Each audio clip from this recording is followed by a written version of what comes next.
होने के बाद अब तेज प्रताप एक तरह समझिए तो साइलेंटली उन्होंने प्रशांत किशोर को समर्थन कर दिया है।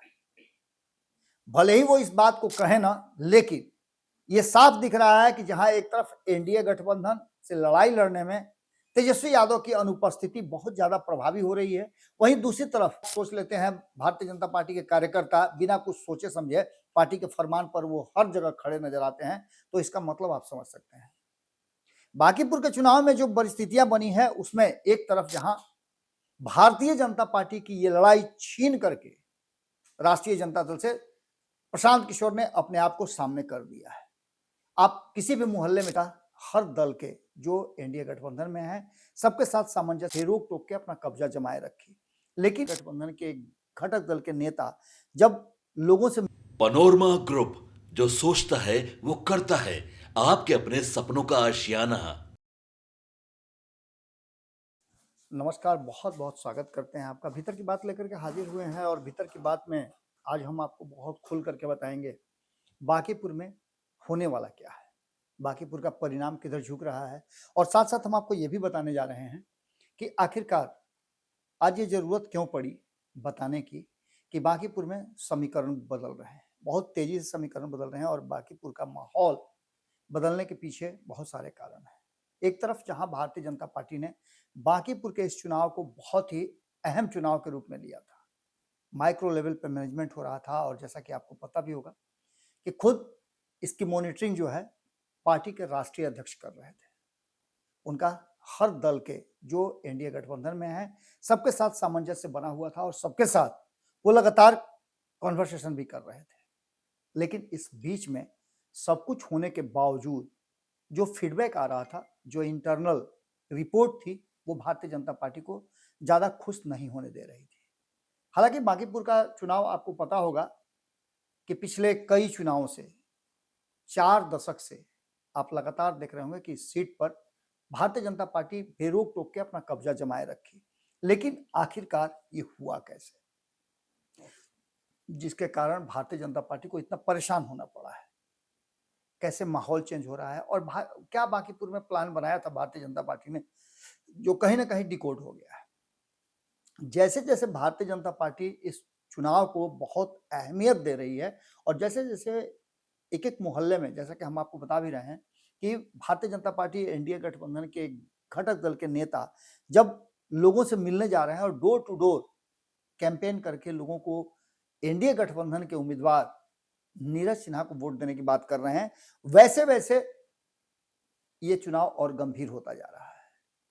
भारतीय जनता पार्टी ने इस चुनाव को हर हाल में जीत करके एक संदेश देने की कोशिश की है और इसकी तैयारी भी थी। हालांकि अभी भी ये कहा नहीं जा सकता है कि ये चुनाव का ऊंट जो है किस करवट बैठेगा, लेकिन 3 दिन बहुत ही अहम है। ये 3 दिन चुनाव प्रचार के होंगे, 25, 26, 27 और अंतिम 28 तारीख को। जब 28 तारीख को चुनाव प्रचार थमेगा 4 बजे 5 बजे शाम में, उसके बाद से ये अंदाजा लगाना कि इस चुनाव का क्या होगा, इस चुनाव में कौन जीतेगा कौन हारेगा, ये कहना बड़ा मुश्किल हो जाएगा। एक तरफ जहां भारतीय जनता पार्टी ने अपने सारे पत्ते कहीं ना कहीं बिछा दिए हैं, वहीं दूसरी तरफ इस चुनाव में जो सबसे प्रबल विरोधी भारतीय जनता पार्टी की है राष्ट्रीय जनता दल, उसने उम्मीदवार तो उतार दिया, लेकिन उस उम्मीदवार को लेकर के जो कॉन्शसनेस चाहिए था, जो जिम्मेवारी चाहिए थी, वो नहीं है। तो क्या राष्ट्रीय जनता दल और एनडीए गठबंधन के लोगों ने ये मान लिया है कि एनडीए गठबंधन के विरुद्ध जो वर्तमान परिस्थिति बनी है उस परिस्थिति में क्या महागठबंधन ने सरेंडर कर दिया है? ये सभी बातें हम इसलिए कह रहे हैं कि तेजस्वी यादव ने इस चुनाव को बहुत सीरियस नहीं लिया है। उनको यही लग रहा होगा कि 25 से 26 हो जाएंगे, लेकिन भारतीय जनता पार्टी जो 89 से 88 हो गई और अब फिर 89 पर पहुंचना चाहती है अपने सहयोगी दलों के साथ, उसका मजबूत जो बेस लाइन था उसको कहीं ना कहीं डिकोड कर लिया है प्रशांत किशोर ने।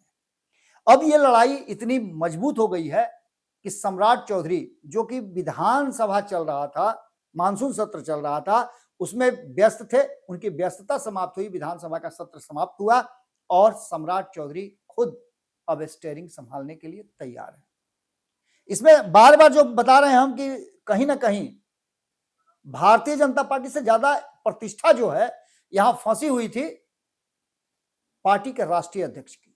भारतीय जनता पार्टी की तो प्रतिष्ठा फंसी हुई थी, लेकिन राष्ट्रीय अध्यक्ष की प्रतिष्ठा फंसने के बाद ये पूरा माहौल जो है अब प्रतिष्ठा का बन गया था। कल ही हमने आपको बताया था कि यहां प्रयोग बनाम प्रतिष्ठा की लड़ाई है, और इस लड़ाई में भले ही आप लोगों ने इस जो कल का विश्लेषण था उसको उतना ज्यादा महत्व नहीं दिया हो, लेकिन फैक्ट यही है कि प्रतिष्ठा बनाम परिवर्तन की इस लड़ाई में भारतीय जनता पार्टी को कहीं ना कहीं एक हल्की सी ऐसी संभावना नजर आ रही है इस चुनाव में कहीं ऊंट दूसरे करवट न बैठ जाए, और यही कारण है कि कोई भी पॉइंट छोड़ना नहीं चाहती है। खुद सम्राट चौधरी ने अब कमान संभाल लिया है, और आप समझ सकते हैं कि सम्राट चौधरी जब कमान संभाल लिए हैं तो पूरी पार्टी और पार्टी के जितने भी कार्यकर्ता हैं वो सब एक्टिव हो जाएंगे, क्योंकि भारतीय जनता पार्टी में लीडरशिप की बहुत जरूरत होती है, और लीडरशिप में जो नेतृत्व फैसला कर देता है उस फैसले को भारतीय जनता पार्टी के लोग मानते हैं।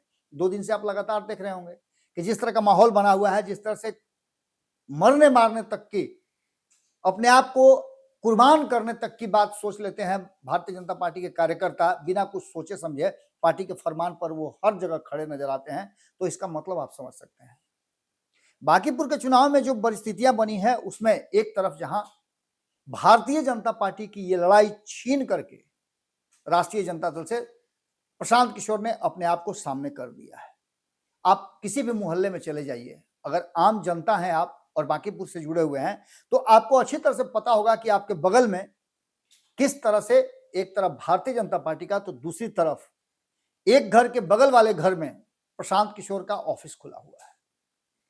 पीला झंडा और केसरिया झंडा, ये दोनों झंडा आपको बराबर मात्रा में नजर आ रहा होगा, इसमें कहीं कोई कमी नजर नहीं आ रही होगी। ये पहली बार देखने को मिल रहा है कितना मजबूती से बांकीपुर में चुनाव लड़ा जा रहा है। याद है मुझे बचपन में जब बहुत पहले बांकीपुर का चुनाव हुआ करता था, तो उस समय इस तरह के टेंस माहौल होते थे जब राष्ट्रीय जनता दल पूरे परवान पर थी।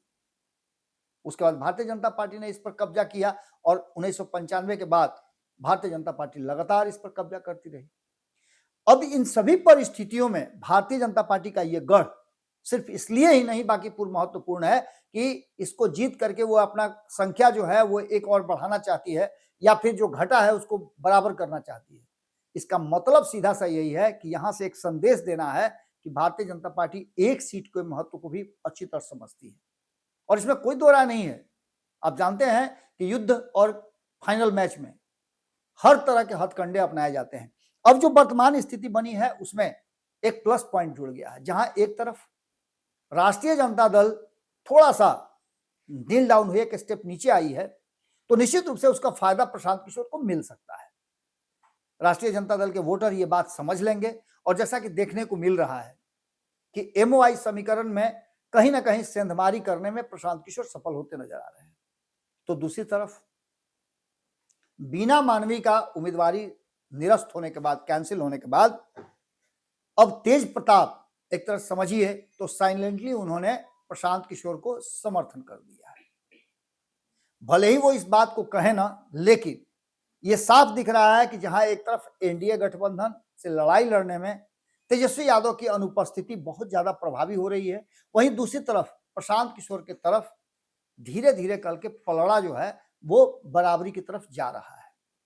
ऐसे में एक बात साफ नजर आ रहा है कि इस पूरे मामले में अब जबकि सम्राट चौधरी की एंट्री हो रही है, तो सम्राट चौधरी इस मामले को या चुनाव को कैसे पलटेंगे। सिंपल सी बात है कि यहां सम्राट चौधरी एक तरफ जहां वो अति पिछड़ा वोट बैंक को अपनी तरफ करने की कोशिश में लगे हुए हैं, वहीं जो गैर ओबीसी यादव हैं उनके वोट को अपनी तरफ समेटने के लिए और अपने पक्ष में रखने के लिए वो पूरी तैयारी कर चुके हैं। कई मोहल्ला में आप देख लीजिएगा कि जहां एक तरफ वैश्य मतदाता ये सोच रहे थे कि वो इस बार रेखा गुप्ता को वोट देंगे, उनको भी अब अपने वोट जाया करने की जरूरत नहीं है, ऐसा समझाने की कोशिश भारतीय जनता पार्टी के नेता कर रहे हैं। उनका मानना यह है कि ये लगातार बांकीपुर में विकास करते रहे हैं। सड़क, नली, गली, ये सारा चीज दिखा करके, बांकीपुर के इंफ्रास्ट्रक्चर को दिखा करके, बांकीपुर की जो आबादी है उसको क्या क्या मिल रहा है, उन सभी चीजों को दिखा करके कहीं ना कहीं लोगों के जहन में ये बात डालने की कोशिश की जा रही है भारतीय जनता पार्टी की तरफ से कि आप एक बार फिर से हम पर भरोसा कीजिए। वहीं दूसरी तरफ आपको बता दें कि अगर कोई परिस्थिति बनती है जिसमें सम्राट चौधरी के उतरने से अंतर पड़ेगा, तो वो कहीं ना कहीं अब दिखाई देने लगा है। अब देख लीजिए कि इनकम टैक्स चौराहा से काली मंदिर बांस घाट के सामने जो रोड निकला है, नया रोड निकला है, नाला पे, नाला पाट करके जो रोड बना है, उस रोड में आप घूम जाइए तो आपको पूरा बांकीपुर का नजारा दिख जाएगा। एक तरफ आपको बड़े पंडाल लगने की शुरुआत हो चुकी है, जिसमें सम्राट चौधरी आज आकर के अपनी बात रखेंगे और लोगों से बात करेंगे। और ये वो क्षेत्र है जहां खास करके वोटर जो है बहुत सक्रिय हैं।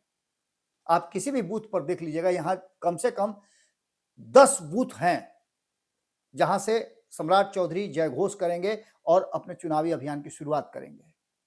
आने वाला 3 दिन बड़ा ही महत्वपूर्ण है और सम्राट चौधरी किस तरह से कैंपेन करके और किस तरह इस पूरे चुनाव को अपने पक्ष में करते हैं, यह देखना बड़ा दिलचस्प होगा। सम्राट चौधरी जिस तरह की बातें कर रहे हैं और पिछले 100 दिनों में जो उन्होंने शासन चलाया है, उस शासन को लेकर के भले ही उनसे नाराजगी लोगों की हो सकती है, लेकिन जितना तेजी से वो कार्य को अंजाम दे रहे हैं, वो भी लोगों के जेहन में है। सबसे बड़ी बात है कि एक भरोसा सम्राट चौधरी ने दिया है कि वो किसी के साथ कुछ नहीं होने देंगे। इस भरोसे में कितना दम है और इस भरोसे के माध्यम से सम्राट चौधरी ने बिहार को बदलने और नेक्स्ट जनरेशन की तरफ आगे बढ़ने की बात कही है, उसको लेकर के भी अब लोग क्या सोचते हैं, ये देखना दिलचस्प होगा। सम्राट चौधरी के विरोध में भले आप हो सकते हैं, लेकिन जब मौका आएगा तो भारतीय जनता पार्टी का एक एक कार्यकर्ता वो अपनी पार्टी के लिए समर्पित रहता है और उसके लिए काम करेगा, और ऐसा देखने को भी मिल रहा है। लगातार इस चुनाव में जो नई चीज देखने को मिली वो यही देखने को मिली कि विपक्ष पूरी तरह से साफ होता नजर आ रहा है, तो दूसरी तरफ सदन में आईपी गुप्ता और सदन से बाहर प्रशांत किशोर की चर्चा जबरदस्त हो रही है। सीधी तौर पे तेजस्वी यादव को रिप्लेस करने के लिए जहां इस चुनाव में प्रशांत किशोर ने कमर कस लिया है, और यह शायद मनोबल कहीं ना कहीं राष्ट्रीय जनता दल और महागठबंधन के नेताओं का भी टूटा है, क्योंकि जब नेता ही सामने नहीं हो तो निश्चित रूप से सेना का, बिना सेनापति के जो हाल होता है वही हाल महागठबंधन और राष्ट्रीय जनता दल का हुआ है। ऐसे में प्रशांत किशोर क्या करते हैं, और प्रशांत किशोर और सम्राट चौधरी का जो टकराव है, जो आमने सामने का टकराव 2025 में देखने को मिला था, जिसमें सम्राट चौधरी ने बहुत पीछे छोड़ दिया था प्रशांत किशोर को, क्या इस बार जब वो मैदान में उतर रहे हैं तो वो अपनी प्रतिष्ठा के साथ साथ भारतीय जनता पार्टी की प्रतिष्ठा, और उससे भी बड़ी बात नितिन नवीन जो उनकी पार्टी के राष्ट्रीय अध्यक्ष हैं, उनकी प्रतिष्ठा बचा पाएंगे? सवाल यहीं आकर के खड़ा होता है, और इस सवाल का जवाब आपके पास क्या है, आप क्या सोचते हैं? यदि बांकीपुर में आप हैं तो मैं आपसे आग्रह करूंगा कि अपनी राय जरूर लिखिएगा। ये मत बताइए आप कि आप किसको वोट करने वाले हैं, लेकिन ये तो आप बता सकते हैं कि पिछले 4 दशक में जो लगातार आपने विधायक जिता करके भेजे हैं, उनके काम से कितना संतुष्ट हैं? आपको क्या लगता है कि आगे भी नीरज सिन्हा उन्हीं के नक्शे कदम पर चलेंगे, या फिर बांकीपुर में आप परिवर्तन चाहते हैं? कमेंट बॉक्स में अपनी राय जरूर लिखिएगा, क्योंकि आपकी राय हमारे लिए बहुत ही महत्वपूर्ण है। आने वाला जो 4 दिन है वो बड़ी महत्वपूर्ण है, और इसमें यदि आप हमसे अपनी राय दीजिएगा तो हम और भी ज्यादा रिसर्च करेंगे, क्योंकि हमारी टीम आप देख रहे होंगे माइक्रो लेवल पे जाकर के लोगों से बात कर रही है और बांकीपुर का माहौल आप तक हम पहुंचा रहे हैं। बहुत बहुत धन्यवाद। नमस्कार। आपके सपनों को हमने सजाया है, ई होम्स पैनोरामा को हमने बनाया है। ई होम्स मेरा एक सपना था जिस पे मैं पिछले 4 साल से काम कर रहा था। हमने जो बनाया है वो सबने है माना। ई होम्स पैनोरामा में हो आपका भी आशियाना। और फाइनली हमने 2021 में इस प्रोजेक्ट को लॉन्च किया। बहुत लोग अप्रिशिएट कर रहे हैं कि पूर्णिया जैसे शहर में, बिहार के, एक तो बिहार की बात करें उसमें भी पूर्णिया जैसे छोटे जगह में इस तरह का लाइफस्टाइल देना ये सुन के हम लोगों को बहुत अच्छा लगता है।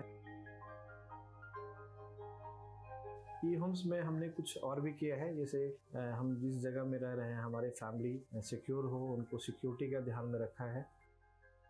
आपकी सुविधा और सुरक्षा आपके लिए खास है, ये आपका विश्वास है। इसमें आर्टिफिशियल इंटेलिजेंस का 7 लेयर सिक्योरिटी का हमने इस्तेमाल किया है। लस ग्रीन कैंपस को बनाया है, यदि हमारा बाउंड्री वाल है तो वो वर्टिकल गार्डन है।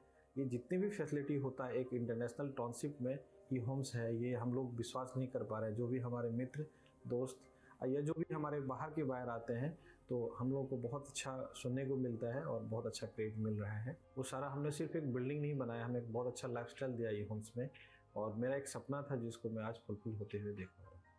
ये आपका आवास है। ई होम्स पैनोरामा में अब आपका निवास है। E Homes Panorama, luxurious lifestyle redefined. Panorama Group, जो सोचता है वो करता है। अगर ये वीडियो पसंद आई और वह बिहार के राजनीति और बिहारियत से सरोकार रखेनी तो सब्सक्राइब बटन दबा के चैनल के सब्सक्राइब कर ली।